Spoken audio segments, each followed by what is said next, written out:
வணக்கம். இன்னைக்கு custard ice cream எப்படி பண்ணலான்னு பார்க்கலாம். அதுக்கு தேவையான பொருட்கள் 1/2 லிட்டர் பால் வச்சுருக்கேன். ஒரு அரை கப்புலேருந்து 3/4 கப்பு சீனி உங்களுக்கு தேவைக்கு தக்கன நீங்கள் போட்டுக்கலாம். ஒரு 3 ஸ்பூன் கஸ்டர்ட் பொடி வச்சுருக்கேன். வெண்ணிலா எசன்ஸு இவ்வளோ தான் இதுக்கு தேவை. கஸ்டர்ட் பொடியில் கொஞ்சம் பால் ஊற்றி அதை நல்லா கரைச்சிக்கோங்க.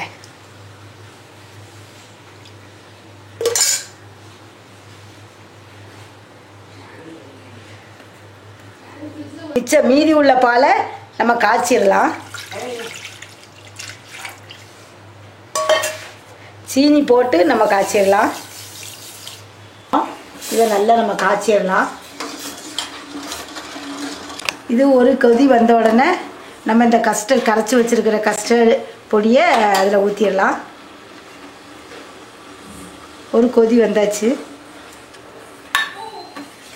அதை போட்டு கிண்டிகிட்டு இருக்கலாம்.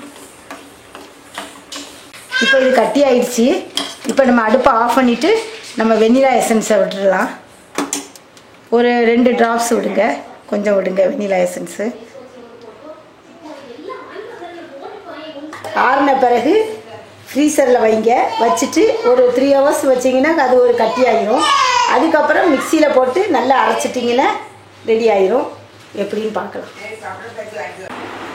நான் இது மாதிரி ஒரு பரந்த பாத்திரத்தில், அகலமான ஒரு பாத்திரத்தில் ஊற்றி வச்சு ஃப்ரீசரில் வைக்க போகிறேன். இப்போ இது கொஞ்சம் கட்டி ஆகிடுச்சு.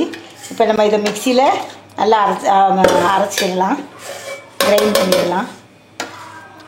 ஒரு 2-3 நிமிஷம் நல்லா பிளெண்ட் பண்ணுங்கள். இப்போ திரும்ப நம்ம ஃப்ரீசரில் வச்சிடணும். இந்த மாதிரி ஒரு 3 டைம்ஸ் அடிங்க.